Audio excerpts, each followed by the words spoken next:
मेरे पापा एक गवर्नमेंट मेडिकल कॉलेज में ट्यूटर थे। मात्र 800 रुपए की उनकी सैलरी थी। बुरा लगता था, हम उस तरह की लाइफ नहीं ले सकते। मैंने डिसाइड कर लिया कि मुझे आईआईटी जेईई निकालना है। आईआईटी बॉम्बे में मेटलर्जी एंड मटेरियल साइंस मिला। एक hotel chain by the name of Treebo hotels, offer में था मुझे 1 करोड़ की सैलरी। किसी को डाइजेस्ट नहीं हो रहा था। मेरे पेरेंट्स को यह भी लग रहा था कैसे बताएंगे खानदान में कि इसने धोबी का काम पकड़ लिया है। मैंने काफी सारे इन्वेस्टर्स को रीच आउट किया, 30-40 रिजेक्शंस हुए। आज के डेट पे यूक्लिन 103 शहरों में है। हम 107 करोड़ का रेवेन्यू करते हैं। कंपनी की करंट वैल्यूएशन करीब। नमस्कार, मेरा नाम अरुणाब है और मैं इंडिया की सबसे बड़ी laundry and dry cleaning chain UClean का फाउंडर हूं। आज जोश टॉक्स के इस एपिसोड पे मैं आपको बताऊंगा कि कैसे मैंने 2017 में बिल्कुल शून्य से यूक्लिन की शुरुआत करी और आज 2023 में यूक्लिन करीब 700 करोड़ के वैल्यूएशन की कंपनी बन चुकी है। मैं खुद भी बिहार से हूं, मेरी माता भागलपुर से हैं, मेरे पिताजी औरंगाबाद से हैं। हम एक बहुत छोटे से गांव डिमना रोड में रहते थे। मेरे पापा वहां पर एक गवर्नमेंट मेडिकल कॉलेज में ट्यूटर थे। मात्र 800 रुपए की उनकी सैलरी थी। मैं करीब 8-9 साल का था और उस समय एक बहुत फेमस सिंगर हुआ करते थे, गुलाम अली। गुलाम अली की एक सॉन्ग थी, चुपके चुपके रात दिन आंसू बहाना याद है। ये मेरे पापा की सबसे फेवरेट सॉन्ग थी। मेरे पापा को बचपन में बिकॉज जॉन्डिस हुआ था, कोई गलत इंजेक्शन लग गया था, तो बचपन में ही उनकी करीब 60% हियरिंग की लॉस हो चुकी थी। हमारे पड़ोस में डॉक्टर अधिकारी रहते थे, काफी अच्छे डॉक्टर थे, काफी फेमस डॉक्टर थे। उनका घर काफी संपन्न था। तो वो हर शाम करीब 6-7 बजे अपने टेप रिकॉर्डर पे ये सॉन्ग प्ले करते थे। जैसे मेरे पिताजी को मेरी मम्मी बताती की थी कि डॉक्टर अधिकारी ने ये सॉन्ग प्ले करना शुरू किया है, वो दौड़ कर जाते थे। अब क्योंकि डॉक्टर अधिकारी काफी बड़े आदमी थे तो उनके घर में जाने में संकोच होता था। तो उनकी उस खिड़की के नीचे जहां पर डॉक्टर अधिकारी ये सॉन्ग प्ले कर रहे होते थे, मेरे पिताजी नीचे खड़े होकर उस सॉन्ग को कैच करने की कोशिश करते थे। ये ऑलमोस्ट रिचुअल सा था, हर दिन होता था, क्योंकि डॉक्टर अधिकारी भी हर दिन ये सॉन्ग प्ले करते थे। एक दिन आउट ऑफ क्यूरियोसिटी मैंने मम्मी से पूछा कि जब पापा को ये सॉन्ग इतना पसंद है तो हम खुद टेप रिकॉर्डर क्यों नहीं ले लेते। उस दिन मेरी मम्मी ने मुझे बताया कि हमारे पास टेप रिकॉर्डर खरीदने के भी पैसे नहीं है। यह मेरे लिए बहुत बड़ा लाइफ चेंजिंग मोमेंट था। मुझे रियलाइज हुआ कि हम जहां रहते हैं, अगर वहां से अच्छी जगह जाना है, पेरेंट्स को अच्छी जगह ले जाना है, तो education is the only passport. Come salary के बावजूद भी मेरी मम्मी जो हाउसवाइफ थी और मेरे पापा, उन लोगों ने यह डिसाइड किया था कि जो भी होगा, जैसे भी होगा, हम तीनों की स्कूलिंग कंप्लीट कराएंगे। हम तीनों करीब 6 किलोमीटर 7 किलोमीटर दूर एक स्कूल में जाते थे, राजेंद्र विद्यालय के नाम से। कभी पैदल जाते थे, कभी स्कूटर से जाते थे, कभी लिफ्ट ले लेते थे। अब उस स्कूल में टाटा स्टील के बच्चे भी आते थे, तो वहां के काफी लड़के आते थे, उनसे दोस्ती होती थी।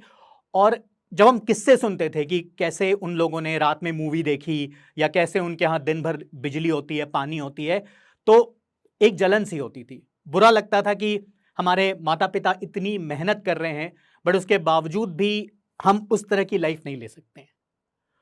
तो उस समय मेरे दिमाग में, मेरे जहन में यह बात बैठ गई कि अगर जिंदगी में कुछ बड़ा करना है, अगर आपको लिटरली लगता है कि यू हैव अराइव्ड समवेयर, तो आपको टाटा स्टील में होना चाहिए। 1997 या 98 की बात है, एक बंदे ने आईआईटी जेईई टॉप किया।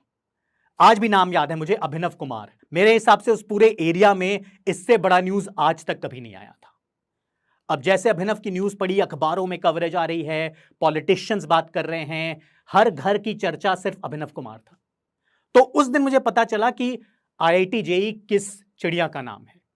और फिर उस दिन से मैंने डिसाइड कर लिया कि अब मुझे कुछ नहीं करना है, मुझे आईआईटी जेईई निकालना है। मैं शुरू हो गया। मेरी सिस्टर, मेरी दीदी उस समय 10th स्टैंडर्ड में थी। उनकी मैथ्स बुक, उनकी फिजिक्स बुक पढ़ने लगा और अच्छे से पढ़ सकूं और ज्यादा समझ में आने लगे, इसके लिए दीदी और उनके क्लासमेट्स को ट्यूशन देनी शुरू करी, फ्री ऑफ कॉस्ट।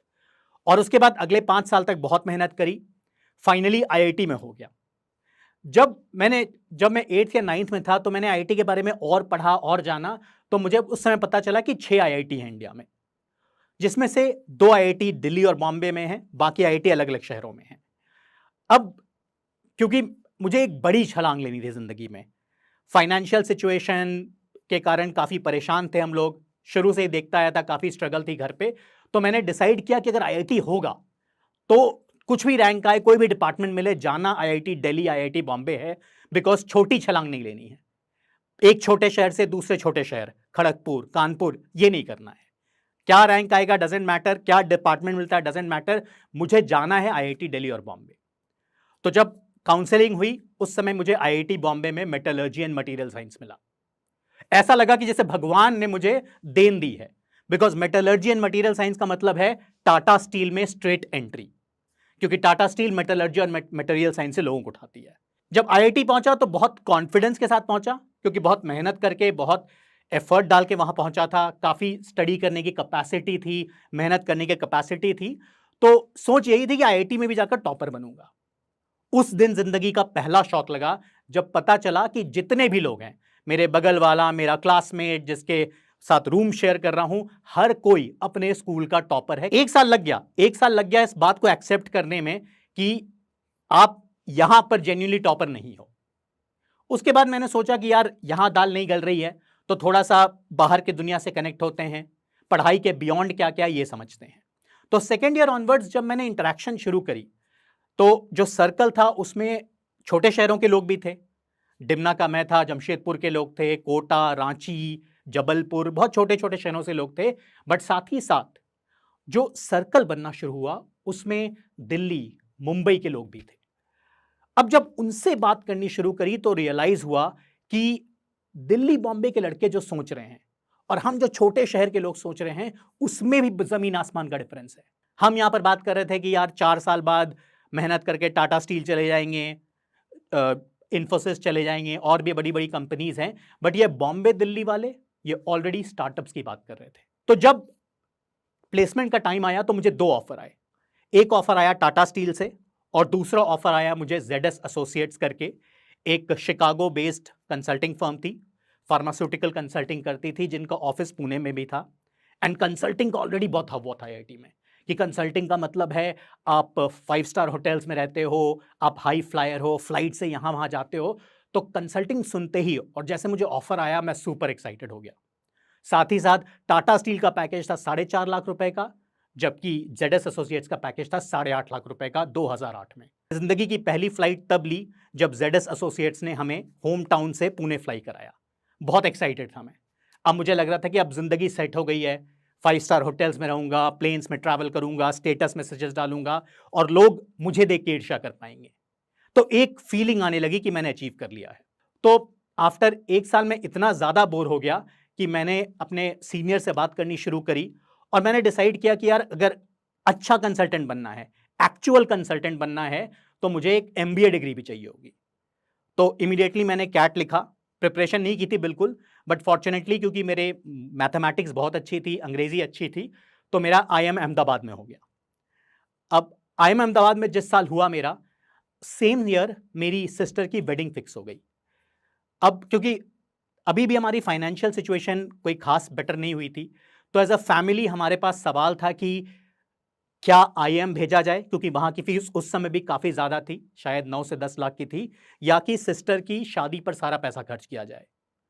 तो फिर से एक बार फाइनेंशियल सिचुएशन आड़े आया और हमने डिसाइड किया कि दीदी की शादी ज्यादा जरूरी है, तो इस साल IIM नहीं जाएंगे, दीदी की शादी कराएंगे। 2015 में मुझे एक होटल चेन, उस समय वो भी जस्ट स्टार्ट हो रही थी, by the name of Treebo hotels. आज ट्रीबो इंडिया की second largest budget hotel chain है आफ्टर ओयो रूम्स। तो ट्रीबो ने उस समय जस्ट फंडिंग रेस करी थी और उन्हें कोई बंदा चाहिए था जिसे फ्रेंचाइजिंग की समझ हो, जिसे नॉर्थ इंडिया की समझ हो और जो नॉर्थ इंडिया में बेस होके उनके बिजनेस को बिल्ड कर सके। और ऑफर में था मुझे 1 करोड़ की सैलरी। अब इतना अच्छा ऑफर था और मैं थोड़ा सा पक चुका था जो मैं कर रहा था, तो मैंने इमीडिएटली अपने इन्वेस्टर्स से बात करी और मतलब मेरा सौभाग्य था कि उन लोगों ने मेरी बातों को समझा और उन्हें भी लगा कि अब मौका है, मुझे कुछ नया करना चाहिए, तो मुझे उस कंपनी से 100% एग्जिट मिल गया। अब ट्रीबो में हम क्या करते थे, अब आप अगर इंडिया में बजट होटल सेगमेंट देखोगे तो आप रियलाइज करोगे कि इंडिया में 20 लाख से ज्यादा बजट होटल्स हैं। आप दिल्ली में पहाड़गंज चले जाओ, करोल बाग चले जाओ, आप देखोगे बिल्कुल 10-10 किलोमीटर के अंदर 400-500 बजट होटल्स हैं। अब ये जो छोटे बजट होटल्स हैं, ये खुद को बड़े होटल से कैसे डिफरेंशिएट करें, ये बहुत बड़ा स्ट्रगल होता है। तो ट्रीबो क्या करती थी, ऐसे बजट होटल्स के साथ टाई अप करती थी, आपको हेल्प करती थी इन जनरेटिंग सेल्स, आपके लिए मार्केटिंग करती है। अब जैसे जैसे हमारा स्केल बढ़ता रहा, नए नए होटल्स ऐड हुए, कस्टमर कंप्लेंट्स भी बढ़े। अब जैसे हमने कस्टमर कंप्लेन को ध्यान से पढ़ना शुरू किया तो हमें रियलाइज हुआ कि 100 में से 60 कंप्लेन लॉन्ड्री रिलेटेड थे। कस्टमर अंदर आया, होटल के अंदर आया, थक हार के अंदर आया और अंदर पहुंचते ही क्या देखता है? बेडशीट गंदी है, टॉवल्स गंदे हैं, कर्टन्स गंदे हैं। तो 10 में से 6 कंप्लेन लॉन्ड्री रिलेटेड थे।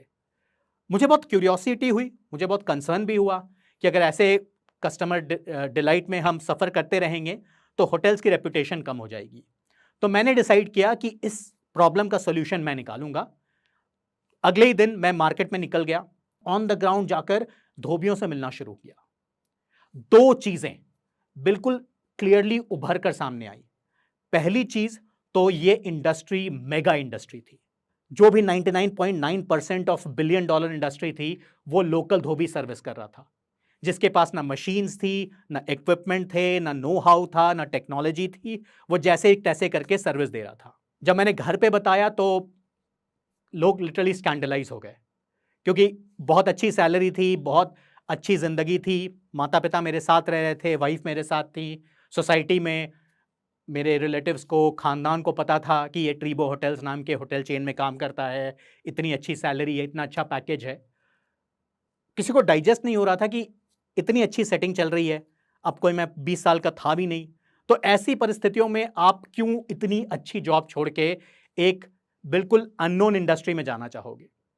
साथ ही साथ एक सोशल स्टिग्मा था, क्योंकि आप देखोगे तो traditionally dhobis have always been look down upon. तो मेरे पेरेंट्स को यह भी लग रहा था कि यार हम कैसे बताएंगे सोसाइटी में, कैसे बताएंगे खानदान में कि इसने होटल इंडस्ट्री छोड़कर धोबी का काम पकड़ लिया है। फॉर्चुनेटली मेरी वाइफ ने मुझे सपोर्ट किया। उन्होंने बोला कि मैं इनफ कमा रही हूँ, एटलीस्ट हम घर आराम से चला लेंगे, जो भी हमारी ज़रूरतें हैं वो मीट हो जाएंगी। लेकिन अगर आज हमने यूक्लीन नहीं शुरू किया या आज हमने लॉन्ड्री इंडस्ट्री में स्टार्ट नहीं किया और 2 साल बाद किसी और ने स्टार्ट किया तो हमें बहुत पछतावा होगा। तो उसी दिन जब मेरी वाइफ और मैं एक पन्ने पर आ गए, हमने डिसाइड किया कि ये करना है, मैंने इमीडिएटली ट्रीबो होटल्स में अपना पेपर पुट डाउन कर दिया। अक्टूबर 2016 में फॉर्मली मैंने सबको बता दिया कि मैं ट्रीबो होटल्स छोड़ चुका हूं और हमने लॉन्ड्री इंडस्ट्री में एंटर करने का डिसीजन लिया है और हम यूक्लीन नाम का एक ब्रांड स्टार्ट कर रहे हैं। ये अच्छी बात है। मेरी वाइफ क्योंकि डिजाइनर थी, ब्रांडिंग स्पेशलिस्ट थी, तो उन्होंने लोगो वगैरह सब बना दिए, एक ब्रांड आइडेंटिटी बना दी, एक बेसिक लुक एंड फील बना दिया। अब सवाल आया कि स्टार्ट कैसे किया जाए। आपने सब कुछ तो बना लिया, लेकिन ऑपरेशंस करने के लिए आपको एक सेटअप चाहिए, मशीनरी चाहिए, सब कुछ चाहिए। तो ऐसी सिचुएशन में मैंने काफी सारे इन्वेस्टर्स को रीच आउट किया, जिन्हें मैं पहले से जानता था, उनको मॉडल समझाया। मॉडल सबको अच्छा लगा, लेकिन कोई भी गिनी पिग नहीं बनना चाहता था। कोई नहीं चाहता था कि यार पहला पैसा मैं लगाऊं, आप बिजनेस बना लो, उसके बाद आप जितना पैसा बोलोगे हम लगा देंगे। तो ऐसे 30-40 रिजेक्शंस हुए। हर गली, हर मोहल्ले, हर छोटे से देहात में भी ड्राई क्लीनर है। वो एक छोटी सी दुकान लगी हुई है, कपड़े ले लेता है और बाद में आपको कपड़े दे देता है। आपको नहीं पता कपड़ों के साथ क्या होता है। लेकिन आप साथ साथ अगर ऑब्जर्व करेंगे तो जो हम कपड़े पहनते हैं वो पैटर्न भी काफी चेंज हुआ है। मैं आपको एक सिंपल सा उदाहरण दूंगा। मेरी मम्मी, हम लोग बिहार से हैं, born and brought up in Bihar हैं, तो मेरी मम्मी ने जिंदगी में सिर्फ साड़ी पहनी है। सोना हो, जागना हो, फंक्शंस में जाना हो, कुछ भी करना हो, सिर्फ साड़ी पहनते हैं। लेकिन अगर आप मेरी वाइफ की बात करेंगे तो लास्ट 8 साल में मेरी वाइफ ने शायद 8 बार साड़ी पहनी होगी। कोई बहुत ही एक्स्ट्रा स्पेशल ओकेजन होगा, उसके लिए साड़ी पहनते हैं। तो ये पैटर्न है, ये चेंज हो रहा है। तो यही चीज समझाने की मैंने कोशिश करी और मैं जो एग्जिस्टिंग ड्राई क्लीनर्स थे दिल्ली एनसीआर के, उनको रीच आउट करना शुरू किया। सर, आपके पास ड्राई क्लीनिंग का सेटअप है, बट आपका बिजनेस कम हो रहा होगा। यही समय है कि आप लॉन्ड्री में आ जाएं, हम यूक्लीन हैं, हम आपके साथ पार्टिसिपेट करेंगे। जो यूक्लीन का बिजनेस मॉडल है वो एक फ्रेंचाइज बेस्ड बिजनेस मॉडल है। इसमें हम क्या करते हैं, छोटे छोटे गांव, छोटे कस्बों में वहां पे जो माइक्रो एंटरप्रेन्योर बैठा है, जो छोटा व्यवसायी या छोटा उद्यमी बैठा है, उसके साथ हम पार्टनरशिप करते हैं। उसको हम सारा नो हाउ प्रोवाइड करते हैं।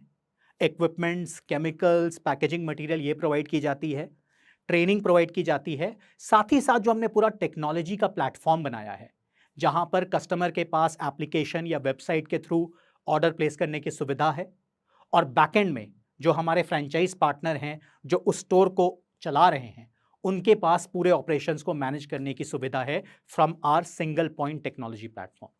अब हर एक स्टोर की आप बात देखेंगे तो एक स्टोर 4 से 5 लोगों को एम्प्लॉय करता है जो उसी एरिया का होता है, उसी कस्बा का होता है। तो हमारे जो फ्रेंचाइज पार्टनर होते हैं वो लोकल्स होते हैं जो अपने एरिया को, अपने कस्बे को अच्छे से समझते हैं और फिर वो आसपास में प्रचार करके यंग लड़के, यंग लड़कियों को लाते हैं, अपने साथ जोड़ते हैं और उसके बाद यूक्लीन की टीम वहां जाती है, ऑन द स्पॉट इन 4-5 लड़के लड़कियों को ट्रेन करती है कि आयरनिंग कैसे की जाएगी, लॉन्ड्री कैसे किया जाएगा, कपड़ों की कैसे पहचान करें, ये सारी ट्रेनिंग प्रोवाइड की जाती है यूक्लीन द्वारा। तो हम किसी भी जब नए शहर में, जैसे मैं आपको एग्जांपल दूंगा, आज हम मोतिहारी में एक स्टोर रन कर रहे हैं। इस स्टोर की शुरुआत हुई थी आज से करीब 1 साल पहले और शुरू में वहां पे 4 लड़के थे, बट जैसे जैसे बिजनेस बढ़ा तो एक तो स्टोर पे काम करने वाले लोगों की संख्या करीब 6 हो गई है, साथ ही साथ बिजनेस को और बढ़ाने के लिए लोकल एरिया से ही 2 यंग लड़कों को चूज किया गया है। तो आज अगर हम बिहार की बात करें तो हम सिवान में हैं, हम मोतिहारी में हैं, हम बेतिया में हैं, हम सीतामढ़ी लॉन्च कर रहे हैं। तो काफी छोटे छोटे गांव में इन छोटे उद्यमियों के साथ जुड़कर हमने यूक्लीन की शुरुआत करी है और हर आउटलेट सीधा साधा स्ट्रेट अवे 10 फैमिलीज को सपोर्ट कर सकता है, 10 एम्प्लॉयज को सपोर्ट कर सकता है। तो इसी मॉडल पे हमने यूक्लीन को फर्दर ग्रो किया है और आज के डेट पे यूक्लीन 103 शहरों में है भारत में, जिसमें कि नॉर्थ ईस्ट में बहुत छोटे छोटे गांव में हैं, बिहार के छोटे छोटे जिलों में हम पहुंच चुके हैं। इसके अलावा हमने नेपाल में एंट्री करी हुई है, हमने बांग्लादेश की भी शुरुआत कर ली है। 2017 में जब शुरुआत करी थी तो हम 2 लोग थे। हमारा एक स्टोर था दिल्ली के बसंत कुंज एरिया में। आज 2023 की बात करते हैं तो हमारे करीब 355 स्टोर हैं। हमने 3,500 से ज़्यादा लोगों को एम्प्लॉयमेंट दिया है और ये डायरेक्ट एम्प्लॉयमेंट की बात कर रहा हूँ। इसके अलावा आज हम जो रेवेन्यू कर रहे हैं, हम सारे स्टोर्स मिला के करीब 107 करोड़ का रेवेन्यू करते हैं।